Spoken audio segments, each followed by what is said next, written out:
Welcome, everyone, to a very odd Bump and Run Sports. This is not your typical show. My normal friend and cohort KJ, who you all know, is out of town on work. He is out in, when I say the middle of nowhere, I mean the middle of nowhere. What we're gonna do is I brought on. He's a great Twitter follow. And he is a fellow prop better, and I love his work. I love his picks. He keeps it short, simple, and I wanted to talk this guy for a while. So joining me is Steve. What we're going to do on this podcast in YouTube room is we're going to talk about some props and just about where the industry's kind of going, where props were, what the future is for them, and then when we're done with that, I'll go over some normal golf stuff. So, Steve, first off, thank you so much for joining us. This is the first time we've talked. No problem, man. Yeah, no, I know. I've been a fan for a while, man. So it's great to talk to you. So first off, let's just get this out of the way. You're from the East Coast. You're from the Northeast, Rhode Island. You are a Patriots fan. Here I am. I am from Indianapolis. You said you were like, yeah, we crushed your hopes and dreams. And I gotta say, yeah, you did. Brady did, Belichick did, but it wasn't like we got skunked. No. And I gotta say that whole rivalry and that whole time period was so fun. And I look back at it with fond memory. There were so many parties with friends to watch the Colts and the Patriots. Yeah, it was good. Yeah, it was good times, man. It was great times. Oh, and I mean, Lions fans would kill to have times like that. Yeah. Of course, man. Of course. So first up, before we get onto props, what are the Patriots doing right now? Man, I can't believe how the mighty have fallen. Yeah, they have. We need a quarterback. We need to find some stability at quarterback. That's for sure. Cam isn't the answer. Clearly. Bold take. Yeah. So, I gotta say, if we want to kind of segue a little bit into props, man, those Cam Newton unders were phenomenal. Money. Yeah, money. Completions, attempts under, completions under. Yeah, all that. Yards under, points under, wins under. Yeah. So it's one of the beautiful things about props. I think is you can watch your team not do well, yet capitalize on it, right? True. Yeah, it's true. I love props. That is one of the great things about prop betting for sure. So let's get into it. So, what drew you to prop betting? When did you start? When did you start your social media account? Because, like I said, I randomly just stumbled upon you and started following you, and I was like, you know what? I like this guy. This guy and I can hang. I mean, yeah, I've been a fan of yours for a while. I mean, I've always been interested in sports gambling. Really, fantasy football is what got me into prop betting a little bit. You know what I mean? And then the market's opened up now a little bit more where you can do more prop betting, which is awesome. You know what I mean? But so that's kind of what led me to it. I mean, I've been a sports fan for life, gambling fan for life. You know what I mean? So So the props were a natural fit, and you can make some good profit on them as well. You know? Yeah. I started off the NBA season like gangbusters. I mean, I couldn't lose. I was hitting streaks left and right, and I knew regression was coming. Yeah, I was like, I'm not going to hit this percentage the whole year. And the year of February, man, or the month of February really knocked me on my ass. Yeah, bad beat after bad beat. I mean, just like losses where you handicap it properly. And then something goes wrong. There's a blowout, and everyone sits, and you have the over. That's been the story of the season: is the blowouts killing the props. You know what I mean? That's really the main thing that's killing at least the overs. You know, but I mean, as far as bad beats, I had a couple of them last night myself. Jamal Murray fell 1 point short. James Harden 1 3-pointer short. You know, it was one of those. Last night was one of those nights. You know, I was on the Mitchell. Points, rebounds, assists. That fell 3 short as well. He played about the worst game that he could have possibly played, I guess. You know, until the end, he of course, dangled the carrot in front of us and gave us the chance to maybe get it if it went to overtime. You know what I mean? But nope. Yeah, I'll tell you my brutal. I actually destroyed a pair of headphones that I was holding when it happened. So not only did I have the Mitchell points, rebounds, and assists, I had Zion Williamson to not have a double double. And on the last play of the game, he had 9 rebounds. And so on that meaningless shot, Mitchell goes up for a 3. If Mitchell hits the 3, his points, rebounds, assists cash, and the double double cashes. It clangs off. Zion swats the ball and gets credited for a rebound. Yeah, that's a killer, man. So I did. I have a pair of headphones that's in multiple pieces. You got the double whammy on that one, huh? Oh, it's brutal, and that's just been the last couple of weeks for me. But that's a prop world. When did you start really focusing on props? Was it this year? It was a couple years ago. When did you get into it? It's been for a few years now. I've really been focusing in on it. I started the account just a few months ago, just to start throwing my picks out there. And I mean, I've been interested in the industry forever, so I just figured it was a natural fit. I'm going to try to do my best with it and see if I can grow the account and move forward from there, so. Yeah. So what have you been focusing on this year in NBA? Are you looking at points? Are you looking at points and rebounds? Are you looking at just rebound, just assists? Where are you finding the most value? Well, points is one of the main ones that you end up looking at. Sometimes I find with the points, rebounds, assists that you can look at a guy's game log and see that how many times with the rebounds and assists matter. You see what I'm saying as far as getting the points, rebounds, assists total, and you can see a lot of times that it almost doesn't matter. You know what I mean? The points is what ends up bringing it over most of the time. I mean, a little different situation. I have Valanciunas tonight, which isn't looking so good to start. He's off to 2 fouls in the first quarter again, kind of similar to that last outing. Did the same damn thing last time. Yeah, and I figured he might kind of be back with a vengeance tonight. He has another great matchup. The Wiz, give up the second most rebounds, 4th most points to centers, and I'm not sure how he's doing now, but last I saw, he only had a rebound or so, But I mean, he's a little different where you can see some games where his rebounds and assists would have brought him over the point, rebound, assist total. Whereas there's so many guys, when you look at it, it just comes down to the points, bringing them over or not many times, But that's just that's what I find. Yeah, I find that there's almost not enough time in the day to go through as many categories. Like, it's really nice to have all the options, but then there's so many of them. And it's like, my God, there's so many guys and so many options. And I find myself pulling my hair out because I can't get to as much research as I want to. I mean, sometimes I like it when there's a smaller slate of games, when you can really focus in on 5 or 6 games as opposed to 11 or 12. And now you're looking at guys that you normally wouldn't look at sometimes, sometimes a smaller slate of games I find I do better with sometimes. Nice. Football. I liked doing football props. It's so different doing football than basketball, because with basketball, you have some every single day. With football, it's this mad rush on Sunday to get as many props in as possible. Yeah. And I bet props, recreationally and, kind of on my own. And this year I pitched the idea to Wager Talk that they should really embrace these things. And so I've kind of taken the bull by the horns, and it's so different when you're doing it on your own compared to when you're having to do write-ups for everything. And I stumbled a lot on how many props to bet. Like, do you take 2? Do you take 10? Like, do you take every single prop? Like, what's your strategy on how many props do you take on a day? It really depends on the week or the day. You know what I mean? I kind of don't let how many props. It just comes down to how many I like, basically. You know what I'm saying? Like, there were some weeks where I'd have a dozen. You know what I mean? And there were some weeks where I would have 4 or 5. You know what I mean? I would just, and then I would.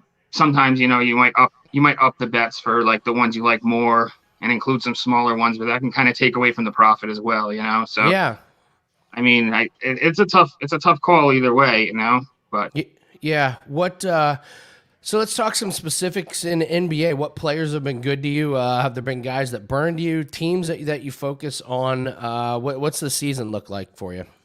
There's been a couple different guys that have really panned out well for me. One I actually wanted to mention tonight. He has a game coming up tonight. DeAndre Ayton from the Phoenix Suns.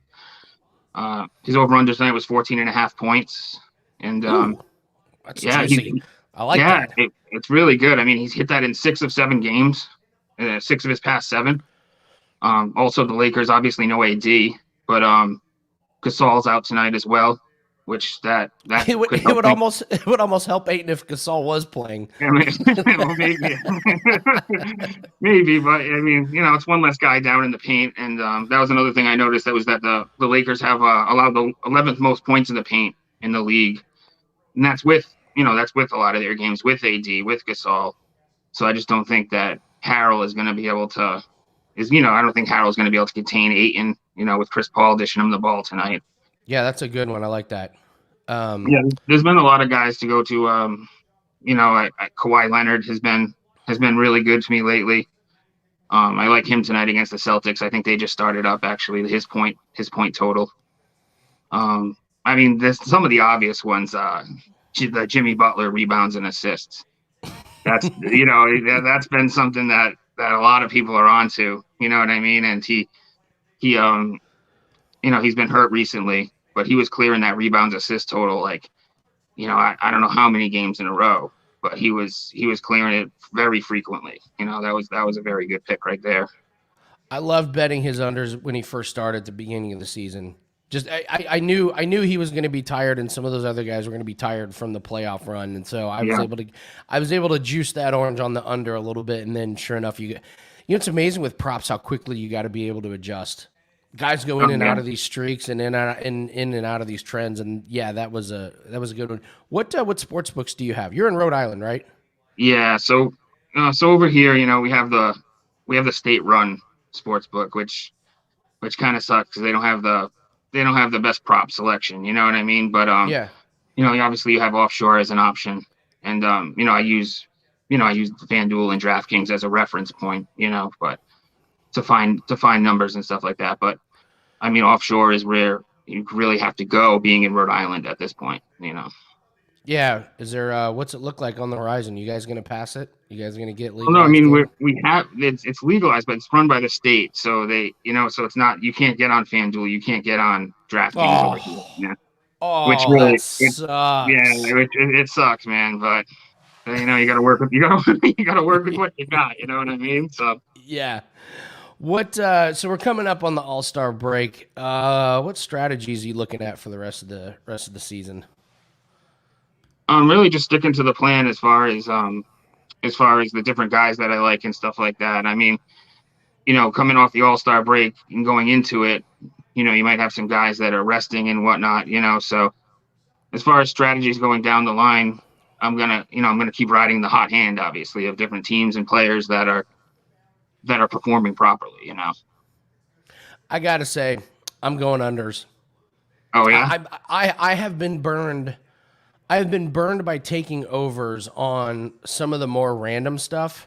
Yeah. And I think that is, for me, I think that's kind of more of what I'm just thinking is going to happen. I look at, okay, the Lakers. We'll take the Lakers.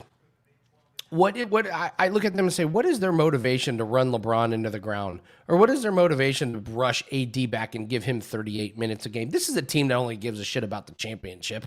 So I look at them and I go, maybe the value's in the under on this team. And I look around at some of these other big name guys, and it feels like the high numbers are going under. Like I'm not looking at the points, rebounds, assists at 20. I'm looking at the ones that are at 38, 42. Even Giannis, when they put him at 54, 57, I've seen. Yeah. I think it takes a monster game to get. Yeah. It takes a monster game to get there, right? I mean, to get to the Giannis perfect game. So I feel like in years past when you bet overs, you never had the threat of a guy sitting literally the entire second half. And this year, that's a threat. And Oh yeah, it so is. why not? Yeah, why not? I don't know. I could be wrong on that one, but this year, unlike unlike any other, man.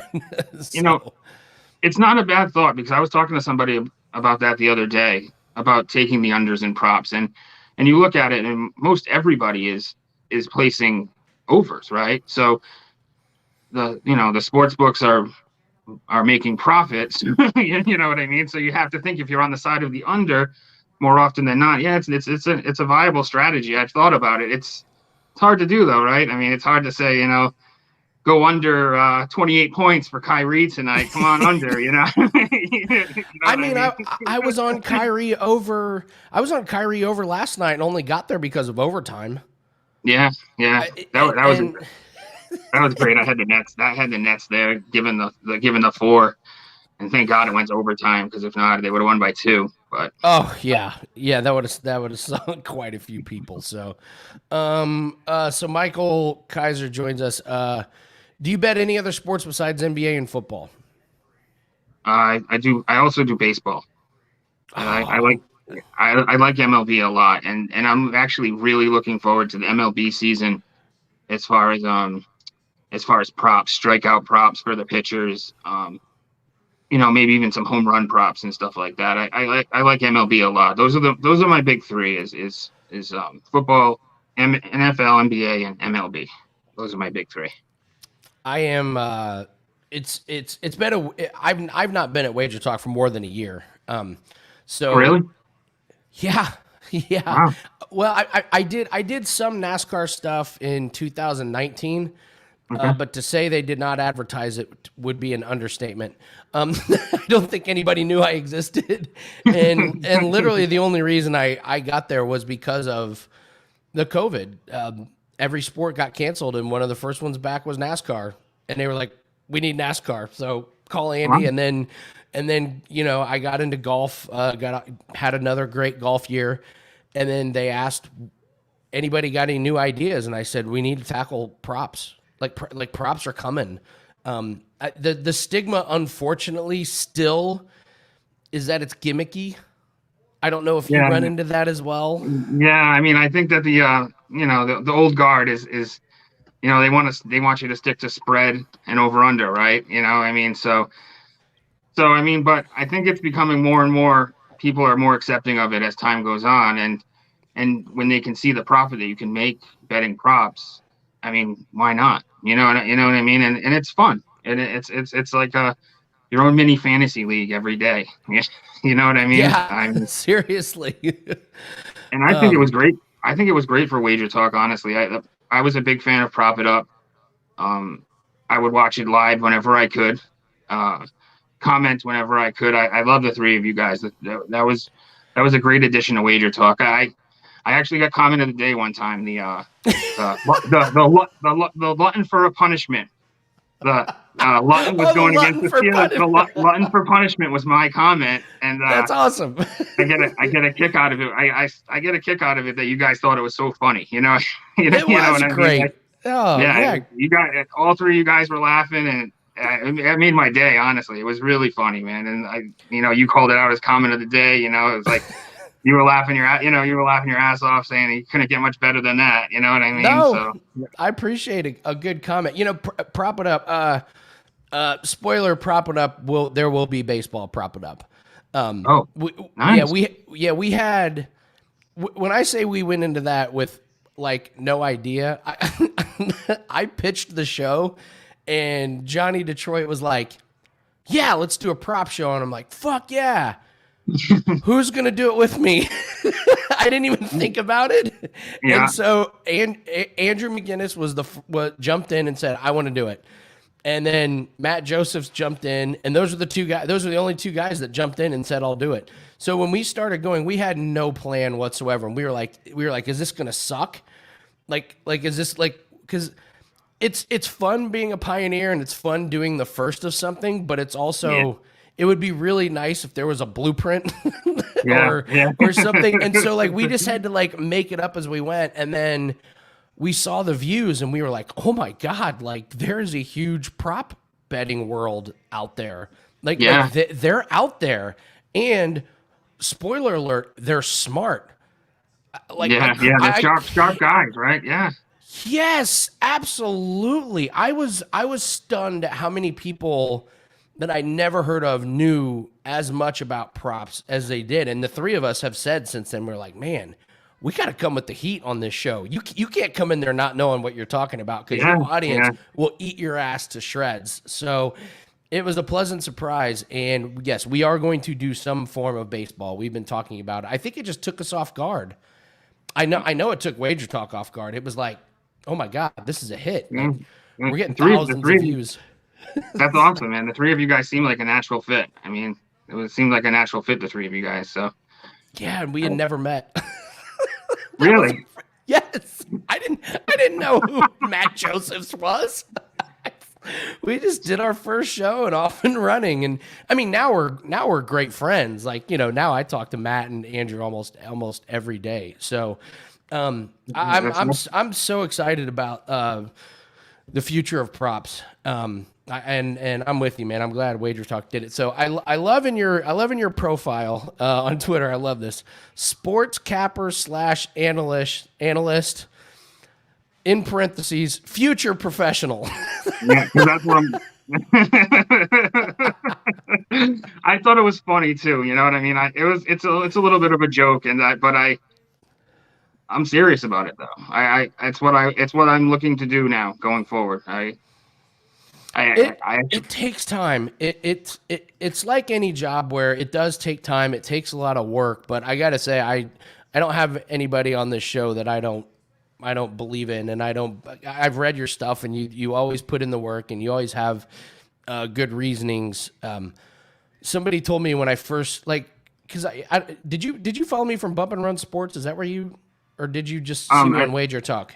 I started on Wager Talk at first, and then I started actually. I've watched I watch Takedown Live sometimes. Oh, okay. I jump in there every so often, and I followed you at Bump and Run as well. Yeah.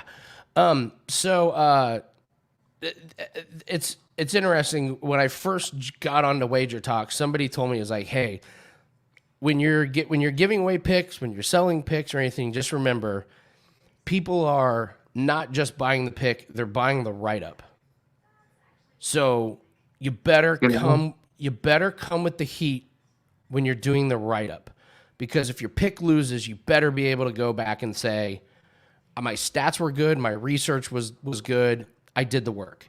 And that was such a huge, amazing piece of advice that I work really hard to come. And even if it's 5 sentences, if it's just 5 sentences, if they all are pertinent and they make sense, it's been a big help. Well, that's great advice, because I was doing the write-ups at first, and I'll be honest, I haven't, I've been off and on doing the write-ups. It depends on how much time I have, you know what I mean? So, I'm trying to get the picks out there as well. But yeah, that's great advice. I'm going to actually start doing the write-ups on all my picks again, because I enjoy it. I enjoy it too, so.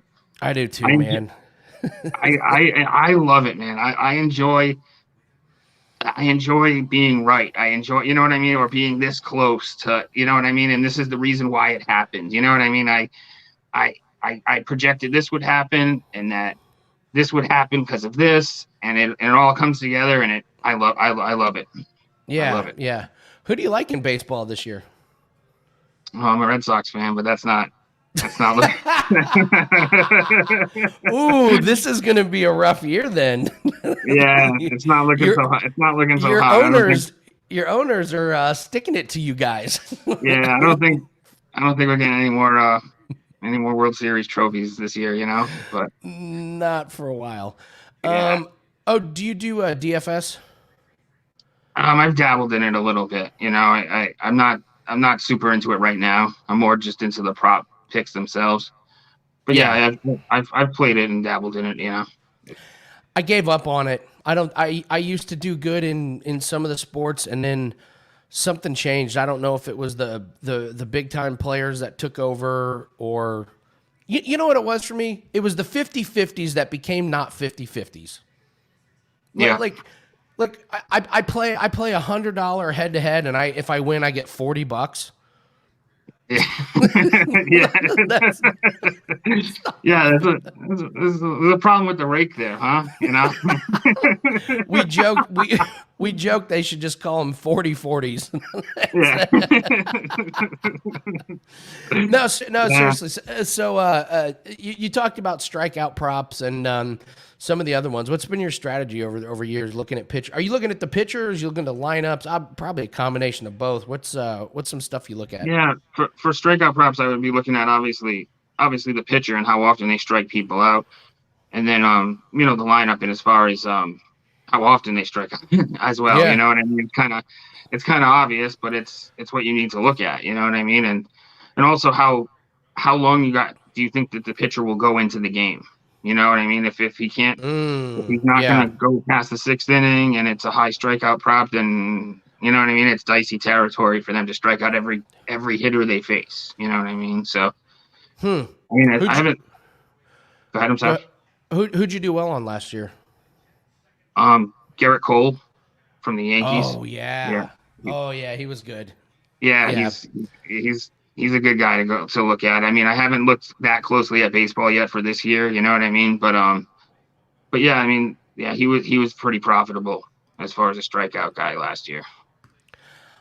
I loved the will there be a score in the first inning? Yeah, those are fun, right? They were fun, and I wish I would have taken it more serious because I mean, this plays right into the stereotype. When I saw it last year, I was like, is this for real? Like, is this a real thing? I just hadn't noticed it in years past, and then I started looking. I was like, all right, who's top of the order sucks, and Yeah. who's got a good pitcher? All right, I'll take the under. And Yeah. I started doing. I did really, really good with it. It became this like, it almost became a joke until we realized we were like, you know what? We're hitting this at 70%. This is not a joke. This is like a real thing. And then you start to realize who's got a great top of the order, who's facing a bad pitcher. All right, take the over on that because everything's always half a run. Yeah. So Yeah. I think I'm going to do that a lot more this year. I'm going to take it a lot more serious that particular prop because the money spends the same as anything else. Michael wants to know: do you ever look at umpires? Do you research umpires? That's pretty in depth. I do look at them sometimes, and referees in the NBA you can look at as well. Does a referee favor the home team or the away team? It's something you can look at, and the umpires you can look at and see. Do they call more strikeouts? Do they not? It is something you can look at. It's pretty in depth, right? I mean, but it's worth a look sometimes. It's depending on the umpire. And Yeah. it's something. It is something to look at and consider. All right. So you like the strikeout props? What any pitchers you got in mind? Like any underdogs? Not necessarily underdogs, but just maybe younger guys that are maybe looking to take the next step. There might be value on, or any older guys that we can fade. Got any guys you got your eye on, or are you just going to look at spring? I haven't. I got to look at it a little bit more closely, to be honest with you. I've been really focusing on NBA for the most part right now. Totally understand. You know what I mean? But I mean, baseball season is right around the corner. You know what I mean? So it's going to be something that I'm going to start to look at as well. How about you? Any guys that you got your eye on, or? All eyes are on the Padres right now with just all the insane moves that they've made, and I know the Dodgers and the Yankees had real value on. If you were going to take them to win, just take them the -1.5 runs. Yeah, that was one for the Dodgers especially last year. That's a good point right there. That was like, if you're gonna take the Dodgers, you got to take the run line, right? Yeah, it was like every time they won, it was something like 85% of the time they would get, so instead of laying -280, you're getting -130 on it. And, the one time that it doesn't hit, great, who cares? And if they do lose outright, you've just saved yourself $1.50 on juice. So that was one that was good for us. One of the big ones that I do, and I have a friend who Sacker. Everyone that listens to our our podcast knows him. He pitched in Division I, pitched for University of Pittsburgh. Right. And he is a master at seeing when bullpens are getting healthy or getting unhealthy. And he is so good at it, and he makes so many winning bets based on, hey, get ready to start taking this team because their bullpen's getting healthy. They've been getting shelled, but it's because their bullpen is hurt. They're getting like 3 guys back. And he always says that the bullpen's health is just key to and he says the most important thing about the bullpen is knowing when to not bet a team. So you may have a great team like the Yankees, but if half their bullpen's hurt, you're getting ready to step on a landmine when you're laying minus 250 because their bullpen can come in and suck. So that's what something that leveled the playing field last year, right? The playing field last year, right? I mean, is the bullpens like, you know, there was a lot of bullpens last year that were getting crushed, you know. So to find a good consistent bullpen, that sounds smart. That's a good look by him. Yeah, and that kind of leads to, I think you're going to see a lot more of the first 5 inning bets. Last year it felt like there was just a spike in people that were like, you know what, I'm done with handicapping these full games. I just want starting pitcher versus starting pitcher for these 5 games. So yeah, that's a smart move too. I mean, to be honest, now a lot of the picks I had last year are coming back to me now, and it's the first 5 innings. You know, that is a way to go to avoid those bullpens. Oh my God, the Angels bullpen last year was just horrible. That now thinking back on it, you know, the Braves bullpen was rough at points. You know what I mean? So. Oh yeah, absolutely. To avoid some of those bullpens and not lose a pick based on, you know, getting shelled in the 8th inning. It's smart. Chris Downs joins us. Chris, friend of the show, says, fellow Bostonian here, Steve, welcome to the show. So awesome, man. Awesome. Fucking Northeasters. You yeah. Fuckers. Yeah, we're around. Oh man. Looks like Kawhi Leonard decided not to play at the last second. He's out. Right, so I don't need to talk about his stat prop today, right? You know. No, but hey, it's much better than him playing 5 minutes and being like, "Fuck this, I'm out of here." Yeah, that's true. I guess it doesn't matter that the Celtics give up the 5th most points in the paint. You know what I mean? I guess we'll throw that aside for next week. Yep. Oh man. Any teams in particular in the NBA you've been interested in following? I know I've been fascinated with the Charlotte Hornets this year. I every time they're on, I love watching them.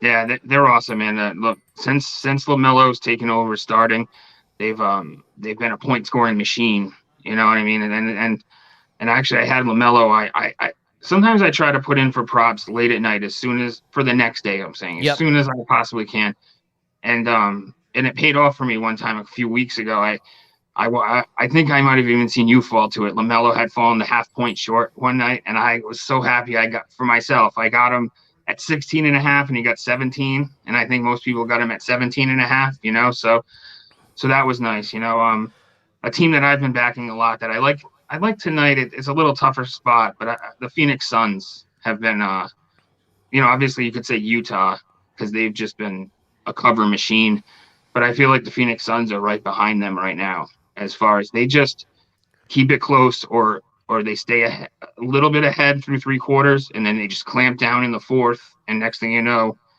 they're covering a double-digit spread. You know, against the Bulls, I had them. That worked out really well. I like them against the Lakers. I like them against the Lakers tonight.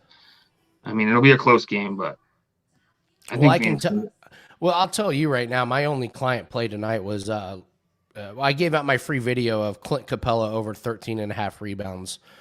They're halfway through the second quarter. He's got 9. That's been my guy. My boyfriend of the props has been Clint Capella. That guy has just been a double machine, a rebound machine. I've absolutely loved that guy. But my only paid client play, I'll just tell you guys because there's not a ton of you in here, is LeBron under his points, rebounds, and assists tonight. I think they're so close to the All-Star break. LeBron's been playing a lot of minutes, and Phoenix is so good against guarding the power forward position that I think this is where LeBron gives it to Schroeder and is like, go do your thing. We don't give a shit about this game.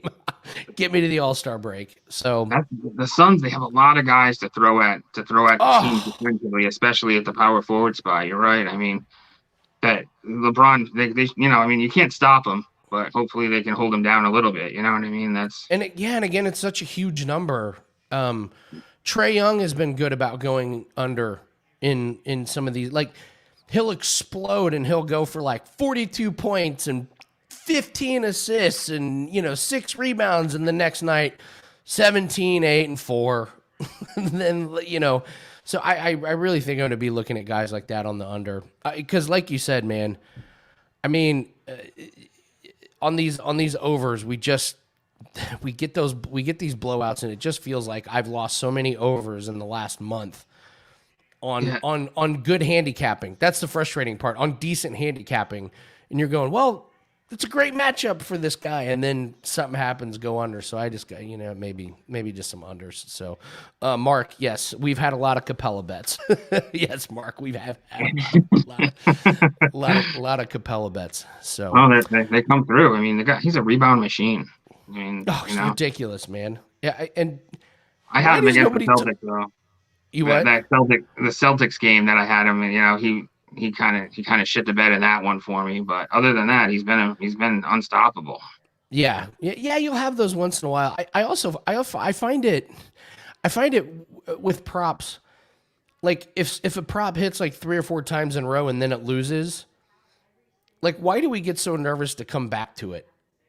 Like, yeah, right. It's true. Do you know what I mean? Like I don't know why sometimes I still struggle with it. And I think it's just because it's so different from from doing spreads and totals, where, if a team doesn't cover a spread, you're kind of like, well, maybe they're going in a slump. But with props, it's like, well, okay, he just hit 4 in a row. Maybe he had one off night. Why are you going away from him? Like, if he's gonna hit 80% of the time on his over rebounds, call it, take the loss, and then like come right back to him.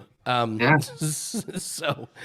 But well, Steve, I hope you keep with it, man. I thoroughly enjoy you on Twitter. I appreciate that, man. I appreciate it. Yeah, his Twitter handle is @StevesBook22. The name is Steve's Book Sports.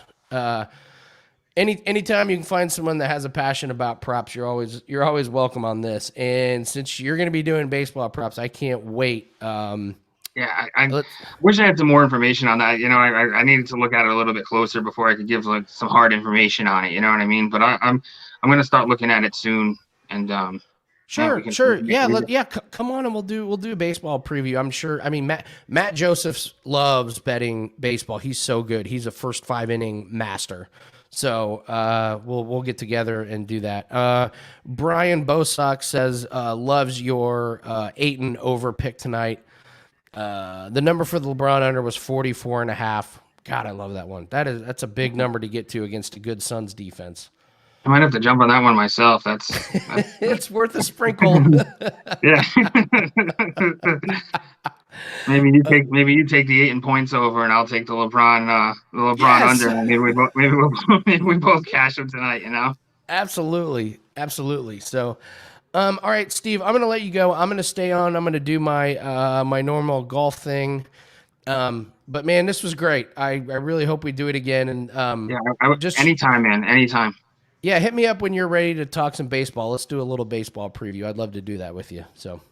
All right, sounds good, Andy. I really appreciate the time, man. Anytime, man. Keep it up. Keep up the good work. Follow him. That is Steve's Book 22 on Twitter. Steve's Book on Twitter, man. He's great. Love this guy. So, all right, Steve, have a good one, man. You too, man. Have a great night, all right? All right, thanks. All right, that was Steve's Book.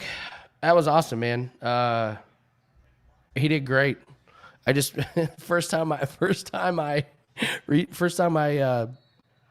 talked to him. So he's welcome on anytime. Anybody that can come on and talk for 45 minutes on props and sports and stuff. The guy's going to do good. So, KJ, like I said, is out in the middle of nowhere. So, he hasn't answered a call or a text, all day. It may be like that for for the next week, cause he's outie. So, let me give you guys some golf stuff.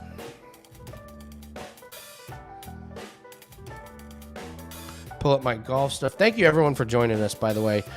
Chris, Michael, Brian, Mark, all you guys. So, all right, let us talk about what happened at the concession and our man, Colin Morikawa.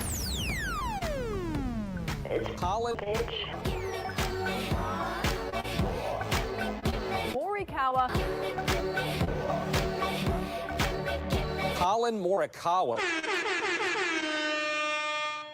When that guy does not finish in the top 5 without winning.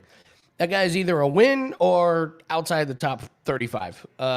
So I kind of felt like an asshole because last podcast where Nick Boren was on, I talked about how Hovland was the best of the 3, and what happens, Hovland finished second, Morikawa gets him. But whatever, I still stand by my Hovland love. I think he was really good. So, Chris calls it the concussion. Yeah, Chris, it was. So, man, I wish KJ was here to do this segment with me, but let us go over the worst shots. Tales from the courtesy tent. All right. God, were there some... I need background music. There were so many horrible shots and horrible holes. Give me some background music. Let me drop a beat here. All right. Tales from the courtesy tent. Victor Hovland's 18th hole. So he goes off the tee to bunker. Sculls it out of the bunker into the woods. Sculls it out of the woods across the green into the bunker. It comes to rest on a downslope of the bunker, which I don't know how is physically possible. He sculls that one out of the bunker into the woods onto extension cords. He somehow convinces the course official he should get relief. Why? Because he said, if I stood left-handed, my heel would be touching a gravel walkway. This is not a cart path. This is a gravel walkway that leads to like production trucks. So he convinces them he gets a free drop. So what does he do with the free drop? Chips it up to the green just short, rolls back down the hill, chips up onto the green, putts for a snowman 8 on the par 4. This was while he was, I believe he was tied for the lead at that. Michael already beat me to this one. Sergio whiffed. Sergio had a swing and a miss. Patrick Reed had a great topper. I mean, just an awesome topper. I mean, an old-fashioned like amateur topper.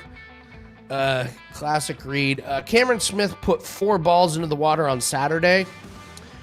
Let's talk Matthew Wolfe.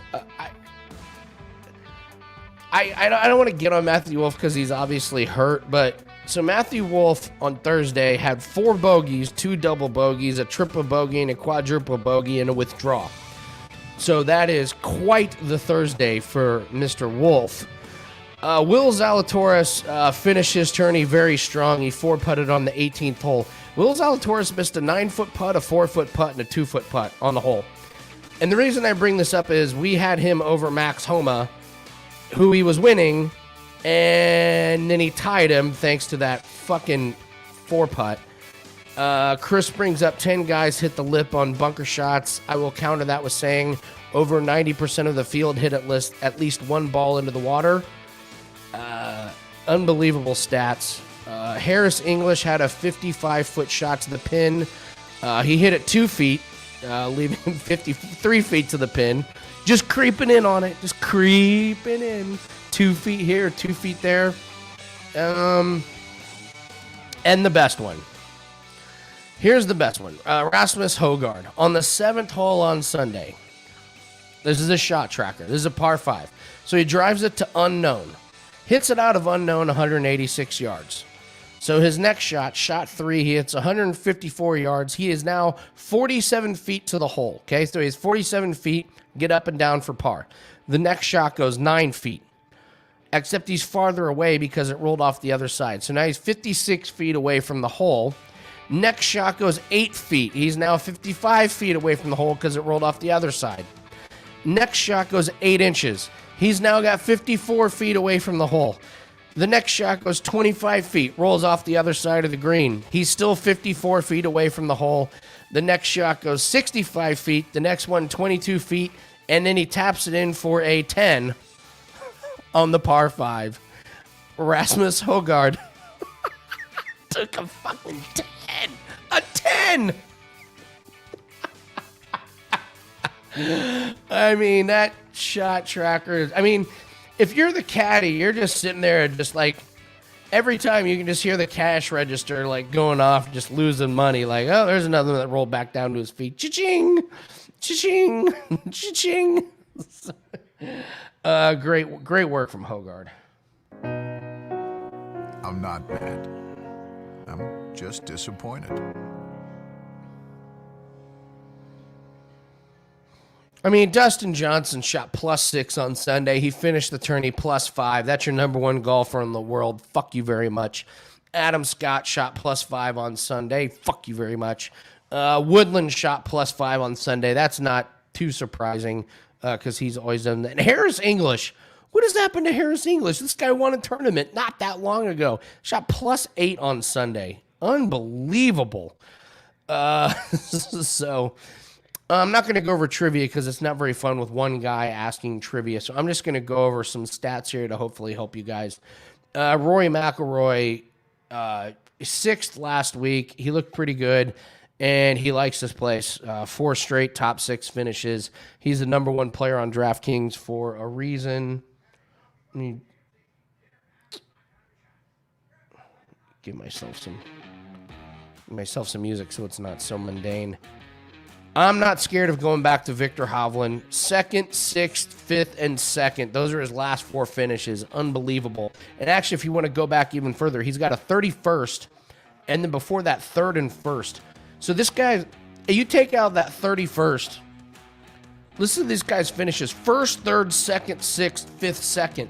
That is Tiger Woods in his prime. So Hovland is on an absolute tear. Matthew Fitzpatrick is a sleeping European giant.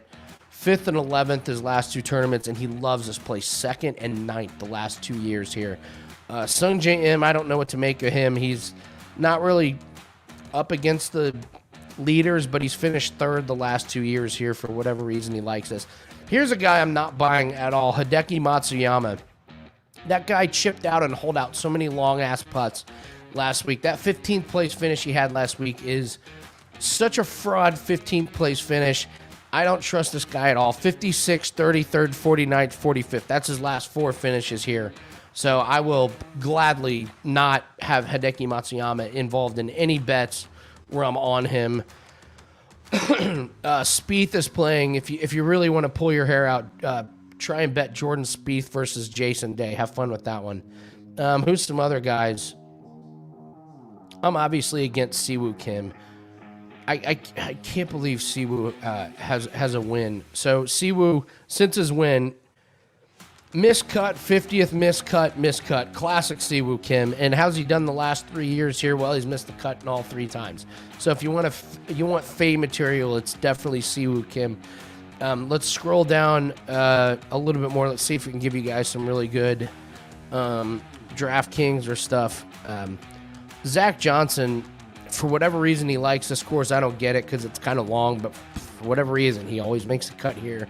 And he's made the cut in 3 tournaments this year. This guy who I like, he's taken 2 weeks off.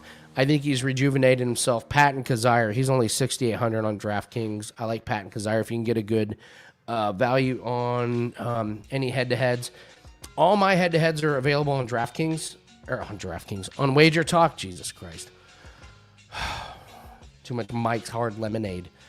All my packages are up on wagertalk.com. I released a free play video today, which was... Brandon, this is on DraftKings. Brandon Grace over Charles Howell. I like Grace.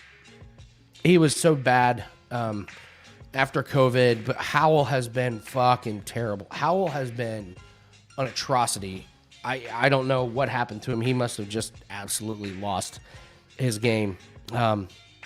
It's tough to watch when you have a guy, Charles Howell, just a few years ago, when you were playing in a fantasy league, you used all of your Charles Howell starts just because he was that good, but he is absolute fade material right now. So, the Tiger Woods thing, I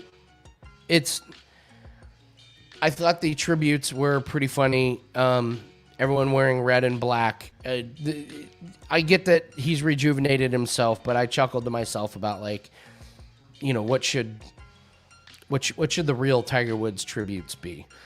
So some of you sent in some good tweets. I asked that on Twitter, and some of you sent in some good tweets. I'm going to wait to go over that until KJ gets here. So if you haven't, and the correct answer is not like donating money to his charity. The correct answer is something hilarious about the life Tiger has lived. Couple of odd little news pieces.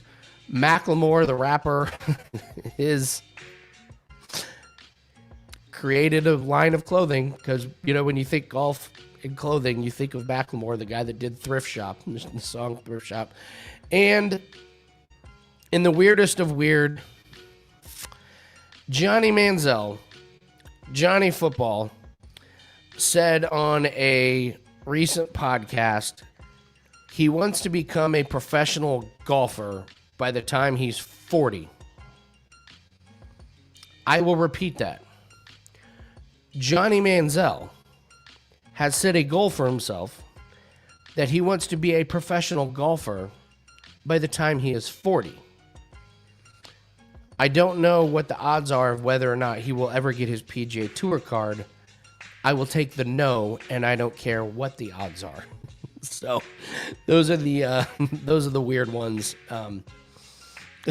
Those are the two pieces of weird news that I had coming out from this week. So, anybody else I like or don't like this week? There was someone.